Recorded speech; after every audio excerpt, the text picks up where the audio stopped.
بسم الله الرحمن الرحيم ألم تر كيف فعل ربك بأصحاب الفيل ألم يجعل كيدهم في تضليل وأرسل عليهم طيرا أبابيل ترميهم بحجارة من سجيل فجعلهم كعصف مأكول. السلام عليكم ورحمة الله وبركاته. الحمد لله وحده الصلاة والسلام على من لا نبي بعده وعلى آله وأصحابه أجمعين أما بعد. فقد قال الله تعالى في القرآن العظيم: أعوذ بالله من الشيطان الرجيم. بسم الله الرحمن الرحيم. يا أيها الذين آمنوا اتقوا الله حق تقاته ولا تموتن إلا وأنتم مسلمون. அளவற்ற அருளாளனும் நிகரற்ற உடையுமாகிய எல்லாம் வல்ல அல்லாஹ்வின் திருப்பெயரால் ஆரம்பம் செய்கிறேன். ஏக இறைவனால் அனுப்பப்பட்ட நபிகள் நாயகம் ஸல்லல்லாஹு அலைஹி வஸல்லம் அவர்கள் மீதும் அன்னாரின் பின்பற்றிய உத்தம சத்திய சஹாபாக்கள், தாபீன்கள், தபா தாபீன்கள், குறிப்பாக நம் சமுதாயத்தில் உள்ள அனைவர்கள் மீதும் இந்த நேரத்தில் அல்லாஹ்வுடைய இறையிலத்தில் அமர்ந்து அல்லாஹ்வுடைய மார்க்கத்தை அறிந்து கொள்ள வேண்டும் என்கின்ற உயர்வான நோக்கத்தோடு அமர்ந்திருக்கின்ற நம் அனைவர்கள் மீதும் அந்த ஏக இறைவனின் சாந்தியும் சமாதானமும் என்றென்றும் நிகழட்டுமாகும். கணிதக்குரிய எல்லாம் அல்லாஹ்விலே அல்லாஹ் சுப்ஹானஹு வ தஆலா நமக்கு தூய்மையான இஸ்லாமிய மார்க்கத்தை வழங்கியிருக்கின்றார். நம்முடைய இந்த உலக வாழ்க்கையில் இறைவன் மறுமையில் சொர்க்கத்தை பெறுவதற்காக ஈமானிய அனைத்தையும் ஈமான் கொண்டு வாழக்கூடிய நசீபை கொடுத்திருக்கின்றார். எனவே நம்முடைய ஈமானை நாம் உறுதியாக ஆக்கிக் கொள்ள வேண்டும். அல்லாஹ்வும் அல்லாஹ்வுடைய தூதர் ஸல்லல்லாஹு அலைஹி வஸல்லம் அவர்கள் எதனை நமக்கு வழிகாட்டினார்களோ அந்த அடிப்படையில் நம்முடைய வாழ்க்கையை நாம் அமைத்துக் கொள்ள வேண்டும். அல்லாஹ் சுப்ஹானஹு வ தஆலா அவருடைய திருமறை குர்ஆனின் மூலமாக நமக்கு செய்ய வேண்டிய மறுமையுடைய வாழ்க்கைக்கு செய்ய வேண்டிய அமல்களை நமக்கு வழிகாட்டி கொடுக்கின்றார். நாம் இறை நம்பிக்கையோடு அமல் செய்கின்ற பொழுதுதான் இம்மை மறுமையில் நாம் வெற்றி பெற முடியும். எனவேதான் அல்லாஹ் தஆலா சொல்கின்றார்: மன் அமில சாலிஹன் மின் தக்கரின் அவ் உன்ஸா வஹுவ முஃமினுன் ஃபலனுஹ்யியன்னஹு ஹயாத்தன் தய்யிபா வலனஜ்ஸியன்னஹும் அஜ்ரஹும் பிஅஹ்ஸனி மா கானூ யஅமலூன். எவரொருவர் ஈமான் கொண்டு அல்லாஹ்வின் மீது முழுமையான முறையில் நம்பிக்கை கொண்டு நாளை மறுமையில் அல்லாஹ் தஆலா செய்கின்ற இந்த உலகத்தில் செய்கின்ற நல்ல காரியங்களுக்கு நற்கூலி கொடுக்கின்றான் என்ற இறை நம்பிக்கையோடு சாலிஹான நல் அமல்களை செய்கின்றார்களோ, அல்லாஹ்வும் அல்லாஹ்வுடைய தூதரும் வழிகாட்டிய அடிப்படையில் யார் அமல் செய்கின்றார்களோ ஃபலனுஹ்யியன்னஹு ஹயாத்தன் தய்யிபா, அல்லாஹ் தஆலா அப்படிப்பட்டவர்களுக்கு அழகான வாழ்க்கையை நாம் கொடுக்கிறோம், தூய்மையான வாழ்க்கையை கொடுக்கிறோம் என்று அல்லாஹ் தஆலா கூறுகின்றார். நமக்கு நிம்மதியான வாழ்க்கை, உயர்ந்த வாழ்க்கை, சிறப்பான வாழ்க்கை வேண்டும் என்றால் இம்மையுடைய வாழ்க்கையில் நாம் ஈமானோடு நல் அமல்களை செய்ய வேண்டும். அல்லாஹ் எதை செய்ய வேண்டும் என்று கூறியிருக்கிறார். அல்லாஹ்வுடைய தூதர் ஸல்லல்லாஹு அலைஹி வஸல்லம் அவர்கள் எதை நமக்கு வலியுறுத்தியிருக்கின்றார்கள் அப்படிப்பட்ட அமல்களை நாம் செய்யும் பொழுது நிச்சயமாக அல்லாஹ் நம்முடைய வாழ்க்கையை சிறப்பான வாழ்க்கையாக்குகிறார். அது மட்டுமல்ல, வலனஜ்ஸியன்னஹும் அஜ்ரஹும் பிஅஹ்ஸனி மா கானூ யஅமலூன். இந்த உலகத்தில் நாம் என்ன அமல் செய்ததோ அதை விட சிறந்த நற்கூலியை அல்லாஹ் தஆலா நமக்கு மறுமையில் கொடுக்க இருக்கிறார். அதனால்தான் அல்லாஹ் தஆலா அல்லாஹ்வுடைய தூதர் ஸல்லல்லாஹு அலைஹி வஸல்லம் எந்த ஒரு அமல் செய்தாலும் நம்முடைய ஈமானோடு சொல்வாங்க: மன் கான யுமின் பில்லாஹ் ஃபல்யகுல் கைரன் அவ் லியஸ்முத். யார் இம்மை மறுமை, யார் மன் கான யுமின் பில்லாஹ் வல் யௌமில் ஆகிர், யார் அல்லாஹ்வின் நம்பிக்கை கொண்டு மறுமை நாளை நம்பிக்கை கொண்டிருக்கிறார்களோ அவர்கள் பேசினால் நல்லதை பேசட்டும், இல்லை என்றால் அவர்கள் மௌனம் காக்கட்டும் என்று நபிகள் நாயகம் ஸல்லல்லாஹு அலைஹி சொல்றாங்க. அப்ப நம்ம பேசினா நல்லதை பேசும். இப்ப இது யார் பேசுவா? யாருடைய உள்ளத்தில் அல்லாஹ்வின் மீது நம்பிக்கை இருக்கிறது, யார் மறுமை நாளில் அல்லாஹ் இதை கேட்பான், தவறாக பேசின அல்லாஹ் பிடிப்பான் தண்டிப்பான் என்ற பயத்தோடு இருக்கிறார்களோ அவர்களுக்கு தான் இந்த வழிமுறை இறைவன் கற்றுக் கொடுக்கிறார். நீங்கள் பேசினால் நல்லதை பேசுங்கள், இல்லை என்றால் வாயோடு இருங்கள் என்று நபிகள் நாயகம் ஸல்லல்லாஹு அலைஹி வஸல்லம். அதே போல அல்லாஹ் சொல்றாங்க, மன் கான யுமினு பில்லாஹி வல் யௌமில் ஆகிர் ஃபல்யுக்ரிம் ضيفஹு. யார் அல்லாஹ்வின் மீது மறுமை நாளில் நம்பிக்கை கொண்டிருக்கிறார்களோ அவர்கள் தங்களுக்கு நாடி வருகின்ற விருந்தினர்களை கண்ணியப்படுத்தட்டும், அவர்களுக்கு உபகாரங்கள் செய்யட்டும் என்று நபிகள் நாயகம் ஸல்லல்லாஹு அலைஹி வஸல்லம். எந்த ஒரு அமலை அல்லாஹ்வுடைய தூதர் சொல்லும் பொழுதும் மன் கான யுமினு பில்லாஹி வல் யௌமில் ஆகிர், யார் அல்லாஹ்வின் மீது மறுமையில் நம்பிக்கை கொண்டிருக்கிறார்களோ அவர்கள் இந்த காரியத்தை செய்யட்டும் என்று நபிகள் நாயகம் ஸல்லல்லாஹு அலைஹி வஸல்லம் சொல்றார். அப்ப ஈமான் அவ்வளவு ஒரு முக்கியமான விஷயம். அதே போன்றுதான் ரமலானை அடைய இருக்கிறோம். அந்த ரமலானுடைய மாதங்களை பற்றி நபிகள் நாயகம் ஸல்லல்லாஹு அலைஹி வஸல்லம் போது சொல்வாங்க, மன் சாம ஈமானன் வ இஹ்திசாபன் குஃபிர லஹு மா தகத்தம மின் தம்பிஹி. எவர் அல்லாஹ்வை நம்பி மன் சாம ஈமானன் வ இஹ்திசாபன், ஈமானோடு இறை நம்பிக்கையோடு நாளை மறுமை அல்லாஹ்விடத்தில் நன்மையை எதிர்பார்த்து அமல் செய்கிறார்களோ நோக்கிறார்களோ அவருடைய பாவங்கள் மன்னிக்கப்படுகிறது. அதே போல சொல்றாங்க, மன் காம ஈமானன் வ இஹ்திசாபன் குஃபிர லஹு மா தகத்தம மின் தம்பிஹி. அந்த இரவுடைய தொழுகையில் யார் ஈமானோடு இறை நம்பிக்கையோடு நாளை மறுமையில் அல்லாஹ்விடத்தில் நற்கூலி கிடைக்கும் என்ற நம்பிக்கையோடு இன்று வணங்குகிறார்களோ அவர்களுடைய முன் செய்த பாவங்களை அல்லாஹ் தஆலா மன்னித்து விடுகிறார் என்று நபிகள் நாயகம் ஸல்லல்லாஹு அலைஹி வஸல்லம்.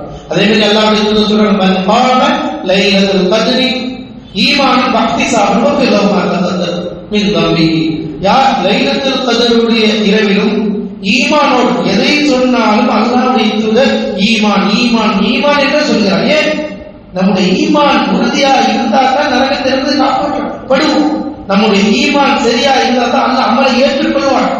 ஈமானால தான் இந்த உலகத்திலே நமக்கு கண்ணியம் கிடைக்குது.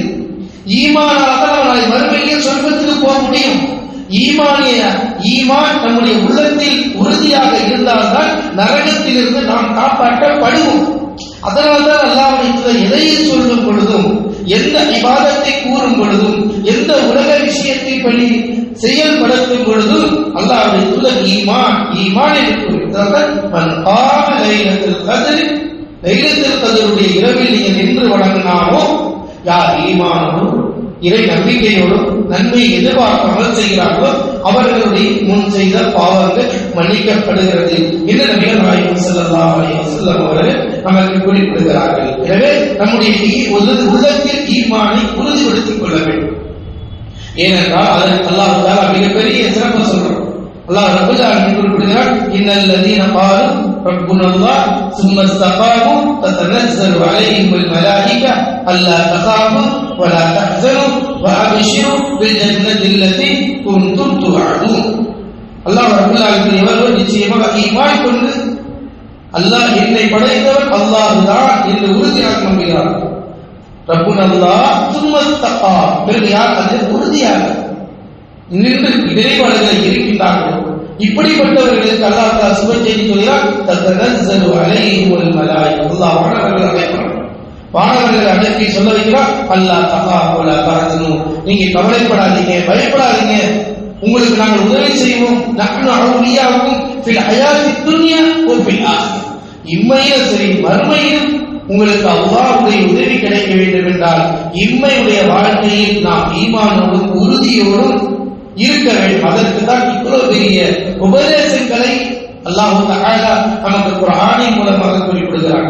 எனவே நம்முடைய ஈமானை வலுப்படுத்துவதற்காக வேண்டிய புனித விகித ரமலானுடைய மாதத்தை அல்லாஹ் தஆலா நமக்கு கொடுக்கின்றார். எனவே அந்த ரமலானுடைய மாதத்தில் நம்முடைய ஈமானை இன்னும் வலுப்படுத்திக் கொள்ள வேண்டும், உறுதிப்படுத்திக் கொள்ள வேண்டும். அந்த ஈமானோடு அந்த அமல்களை நாம் செய்ய வேண்டும். அப்பொழுதுதான் நாளை மறுமையில் நாம் வெற்றி பெற முடியும். நபிகள் நாயகம் ஸல்லல்லாஹு அலைஹி வஸல்லம் அவர்கள் இரவு நேரங்களில் இவ்வளவோ இன்று வணங்கியிருக்கிறார்கள். ஆயிஷா அம்மையார் கேட்பாங்க, ரசூலுல்லாஹ் அல்லாஹ்வின் தூதரே, உங்களுடைய முன் சென்ற பாவம் பின் செய்த பாவம் மன்னிக்கப்பட்டு விட்டது, இந்த அளவிற்கு நீங்க இரவு நேரங்களில் நின்று வணங்குவதற்கு காரணம் என்ன? அல்லாஹ்வின் தூதர் அஃபலா நகுன அப்தன் ஷுக்கூரா, அல்லாஹ்விற்கு நான் நன்றி செலுத்தக்கூடிய அடியாராக ஆக வேண்டாமா என்று நபிகள் நாயகம் ஸல்லல்லாஹு அலைஹி வஸல்லம் அவர்கள் கூறுகின்றார்கள். எனவே நம்முடைய வாழ்வில் நாம் உறுதியாக இருக்க வேண்டும். நபி ஸல்லல்லாஹு அலைஹி வஸல்லம் அதற்காகத்தான் நமக்கு வழிகாட்டினார்கள். உங்களுக்கு கொடுக்கப்பட்ட விஷயங்களை, அறிந்த விஷயங்களை உங்களுடைய குடும்பத்தாருக்கு நாம் ஒருவர் மற்றவருக்கு எடுத்துச் சொல்ல வேண்டும். எனவேதான் அல்லாஹ்வுடைய தூதர் தன்னுடைய இறுதி அத்தின் போது சொன்னாங்க, வந்தவர்கள் வராதவர்களுக்கு நீங்கள் எடுத்து கூறுங்கள். நம்ம வந்திருக்கிறீங்க, ஹதீஸ் கேட்கிறீங்க, அல்ஹம்துலில்லாஹ், பிள்ளைங்க பயான் சொல்லியிருப்பாங்க, துஆ சொல்லியிருக்கிறாங்க, ஹதீஸ்களை சொல்லியிருக்கிறாங்க. இந்த விஷயத்தை நீங்க செய்யணும். உங்களுடைய குடும்பத்தார்கள், வராத ஆண்கள் இருப்பாங்க, தந்தை வந்திருக்க மாட்டாங்க, வெளிநாட்டில் இருப்பார், நீங்க அவர்களுக்கு உங்களுடைய பிள்ளைகள் சொன்ன அந்த ஹதீஸ்களை, அந்த ஆயத்துக்களை அவர்களுக்கு எடுத்துச் சொல்ல வேண்டும். எப்படி நம்முடைய பிள்ளைகள் வளர்க்கப்பட்டிருக்கிறது, எப்படி மார்க்கப்பட்டு அறிந்திருக்கிறார்கள், இதெல்லாம் சொல்ல வேண்டிய கடமை. ஏனென்றால் அல்லாஹ்வுடைய தூதர் இறுதி அத்தியின் பொழுது நம் மீது கொடுத்த மிகப்பெரிய ஒரு பொறுப்பாக இருக்கிறது. எனவே அப்படிப்பட்ட விஷயங்களை நாம் அறிந்து வரக்கூடிய ரமலானுடைய மாதத்தில் அல்ஹம்துலில்லாஹ் நமது பள்ளிவாசலில் இரவு தொழுகைக்கு ஹாஃபிஸ் அவர்கள் வர இருக்கிறார்கள். எப்பொழுதும் போல இரவு தொழுகை சிறப்பான முறையில் நடைபெற இருக்கிறது. வந்திருக்கக்கூடிய சகோதர சகோதரிகள், வராதவர்களை அழைத்து வாருங்கள். நபி ஸல்லல்லாஹு அலைஹி வஸல்லம் சுன்னத்தான முறையில் எப்படி தொழ வைக்கப்படுகிறது, மார்க்கம் என்ன சொல்கிறது? நாம் அமல் செய்வது பெரியதல்ல, நாம் செய்யக்கூடிய அமல் அல்லாஹ்வும் அல்லாஹ்வுடைய தூதர் வழிகாட்டிய முறைப்படி இருக்கிறதா? ஒரு நபர், ஒவ்வொரு நபர்களும் இதுவரை வராத ஒரு நபர்களை கொண்டு வரக்கூடிய பொறுப்பு நமக்கு இருக்கிறது. நாம் அவர்களுக்கு அப்படி வந்து வழிகாட்டி விட்டால், நபிகள் நாயகம் ஸல்லல்லாஹு அலைஹி வஸல்லம் என்ன சொல்றாங்க? கைருல் லக மின் உம்ரின் நஹீம். ஒரு மனிதருக்கு நாம் வழிகாட்டி ஒரு வந்து இது அறிந்து விளங்கி புரிந்து ஒரு குர்ஆன் சுன்னாவின் அடிப்படையில் அமல் செய்ய ஆரம்பித்தால், ஒரு சிறந்த ஒட்டகத்தை விட சிறந்த ஒரு நட்புடைய உங்களுக்கு கிடைச்சிருக்கு. அது மட்டுமல்ல, அவர் அந்த அமல் அப்படியே பின்பற்ற காலம் வரை உங்களுக்கு அந்த நன்மை வந்து கொண்டே இதான் தஅவா, அழைப்பு பணி. தஅவாவுடைய இதுதான். நீங்க கேட்டீங்கன்னா, நீங்க கேட்காதவர்களை கண்டிப்பாக வந்திருக்கக்கூடிய இன்று சகோதர சகோதரிகள், நம் பள்ளிக்கு வராதவர்களை நீங்க அவங்க எடுத்து சொல்லுங்க. நம்ம நல்லா செய்யக்கூடிய அமல் குர்ஆன் சுன்னாவின் அடிப்படையில் செய்யணும். மார்க்கத்தை குர்ஆன் ஹதீஸ் அடிப்படையில் அமல் செஞ்சாதான் அல்லாஹ் ஏற்றுப்பான். குர்ஆன் என்ன சொல்கிறதோ, ஹதீஸ் என்ன சொல்கிறதோ அதை தான் நாம் பின்பற்றி நடக்க வேண்டும். இரவு தொழுகை என்பது அல்லாஹ்வுடைய தூதர் எவ்வளவு நிறுத்தி நிதானமாக திருமறை குர்ஆனை ஓதினார்கள், எவ்வாறு நிறுத்தி நிதானமாக சஜிதாக்கள் சுஜூதுகள் எல்லாம் பரிபூர்ணமாக ஆக்கப்பட்டிருக்கிறதோ. நபி ஸல்லல்லாஹு அலைஹி வஸல்லம் பலமுறை ஹதீஸ் கேட்டிருப்பீங்க. ஒரு மனிதர் தொழுகிறார், அல்லாஹ்வுடைய தூதர் பார்க்கறாங்க, திரும்ப சொல்றாங்க, நீ தொழுவுல 3 முறை சொல்றாங்க. பிறகு அல்லாஹ்வுடைய தூதர் கற்றுக் கொடுக்கிறாங்க, ஏன் உங்களுடைய ருக்கு சரியில்லை, உங்களுடைய சுஜூது சரியில்லை, ருக்கு சுஜூது சரியில்லைன்னா தொழுகை ஏற்றுக்கொள்ளப்பட மாட்டார். அப்ப உங்களுக்கு அதையெல்லாம் எங்க நடக்குது? அப்ப அதெல்லாம் நம்முடைய பள்ளிகள்ல சுஜூதுக்கு நேரங்கள், ருக்குவுக்கு நேரங்கள், நபி ஸல்லல்லாஹு அலைஹி வஸல்லம் சுன்னா கடைபிடிக்கப்படுகிறதுங்கிற இந்த விளக்கங்களை அறிந்தவர்கள் அறியாதவர்களுக்கு, உங்க உறவினர்கள் நிறைய பேர் வராம இருப்பாங்க, அவங்கள சொல்லி நீங்க கூட்டிட்டு வாங்க. வராதவங்க நிச்சயமா கூப்பிடுங்க. அவங்க வர்றாங்களோ இங்க உங்களுக்கு அழைப்பு கொடுக்கக்கூடிய பொறுப்பு நம்மகிட்ட அல்லாஹ்வுடைய தூதர் கொடுத்திருக்கிறார். அல்லாஹ்வுடைய தூதர் கொடுத்த அந்த பொறுப்பை நாம் நிலைநாட்ட வேண்டும். அதே போன்று அல்ஹம்துலில்லாஹ் நம்முடைய பள்ளியில மாணவ மதரசாவுடைய பிள்ளைங்க ஓதுறத பார்க்கிறேன். இன்னும் அனுப்பாதவங்க மாலை மதரசாவினுடைய சிறுவர் சிறுவர்களை, உங்களுடைய பிள்ளைகளை இன்னும் அதிகமான மக்களை அனுப்பி வைக்குமாறு கேட்டுக்கொள்கிறோம். அதே போன்று நம்முடைய பள்ளியில இஸ்லாம் மகளிர் அஹ்லுஸ் சுன்னah மதரசா நடைபெற்றுக் கொண்டிருக்கின்றன. இனி ஆலிமா உங்களுக்கு சொன்னாங்க, இனி அடுத்த ஆண்டு மதரசாவுக்கு ரமலான் முடிந்த பிறகு அதற்கான பணி நடைபெற்றுக் கொண்டிருக்கிறது. உங்களுடைய குடும்பத்தில் உள்ள பெண்களை ஓத வையுங்கள். 10th படிச்சவங்க, +2 படிச்சவங்க, காலேஜ் படிச்சவங்க, அல்லது வீட்டுல நேரங்கள் இருக்கு அப்படின்னாக்கா உங்களுடைய பெயர்கள் நீங்க பதிவு செய்து அப்ளிகேஷன் செய்து கொடுத்து இப்பவே பதிவு செய்து கொடுங்க. ஏன்னா நம்ம குறிப்பிட்ட மாணவிகளை தான் சேர்க்கிறோம். அதனால இன்றைக்கே நீங்க இந்த விஷயங்களை உங்கள் அக்கம் பக்கத்தில் உள்ளவர்கள், உறவினர்கள் எடுத்துக்கூறி ஒரு மாணவியை உங்கள் மூலியமாக நீங்கள் செய்து சேர்த்து விட்டால் அல்லாஹ் தஆலா அந்த பிள்ளை மார்க்கம் கற்று அமல் செய்து அது யாருக்கு வழிகாட்டுகிறதோ அதுவரை உங்களுக்கு அந்த நன்மை வரும். அது நல்ல யாரும் வச்சீங்க. ஒரு பிள்ளையை நீங்க மதரசா சுன்னாவில் கொண்டு வந்து உங்கள் மூலியமாக சொல்லி நீங்கள் சேர்த்து விட்டால் உங்களுடைய மர்மை வாழ்க்கை வரை நீடித்திருக்கக்கூடிய மிகப்பெரிய ஒரு சவாபுடைய வழிதான் எனவே இன்று இருந்து வந்திருக்கக்கூடிய ஒவ்வொரு சகோதர சகோதரிகளும் நம்முடைய பள்ளி அந்த நடைபெற்றிருக்கக்கூடிய அஹ்லுசுன்னாவுடைய மதரசாவில் சேர்ப்பதற்கு பல ஆலிமாக்கள் இருந்து பாடம் கற்றுக் கொடுக்கிறார்கள், பேச்சாளர்கள் ஆக்குகிறார்கள், சரியான கொள்கையை கற்றுக் கொடுக்கிறார்கள். குர்ஆன் சுன்னாவின் அடிப்படையில் எப்படி வாழ வேண்டும், எப்படி நடக்க வேண்டும், மார்க்கம் எப்படி கூறுகிறது, நம்முடைய மறுமை வாழ்க்கைக்கு எப்படி நடந்து கொள்ள வேண்டும், இன்றைய காலகட்டத்திற்கு மிகவும் மிகவும் அவசியமான ஒரு இல்மாக இருப்பதன் காரணமாக வந்திருக்கக்கூடிய சகோதர சகோதரிகள் அவசியமாக உங்களை உற்றார் உறவினர்கள் எல்லோரிடத்திலும் எடுத்து கூறி ஒவ்வொருவரும் முயன்ற அளவிற்கு உங்கள் குடும்பத்தாரில் ஒரு நபரையாவது கொண்டு வந்து சேர்ப்பதற்கு முயற்சி செய்யுங்கள். அதற்காக துவா செய்யுங்கள். அல்லாஹ் தஆலா துவாவை கபூலாக்கக்கூடியவனாக இருக்கிறான். ரமலானில் இப்படிப்பட்ட ஒரு முயற்சி செய்து ஒரு நபரை சேர்த்து விட்டால் அல்லாஹ் மறுமை வரை உங்களுக்கு நன்மை தரக்கூடியவனாக இருக்கிறான். இன்ஷா அல்லாஹ் அந்த காரியத்தை ஈடுபடுங்க. அல்லாஹ் ரப்பல் ஆலமீன் இந்த பணி இன்னும் சிறந்த முறையில் செயல்படுத்துவதற்காக அனைவரும் துவா செய்யுங்கள். அல்லாஹ் ரப்பல் ஆலமீன் எந்த நோக்கத்திற்கு நாம் ஒன்று கூடினோமோ அந்த அமல்களை எதை கேட்டோமோ எதன்படி எந்த செய்திகளுக்கு சொல்லப்பட்டதோ அதை நாம் அனைவரும் அமல் செய்யக்கூடிய பாக்கியத்தை அல்லாஹ் நாம் அனைவரும் தரக்கூடியவராக. ஆமீன். வாசல் தவானா அல்ஹம்துலில்லாஹி ரப்பில் ஆலமீன்.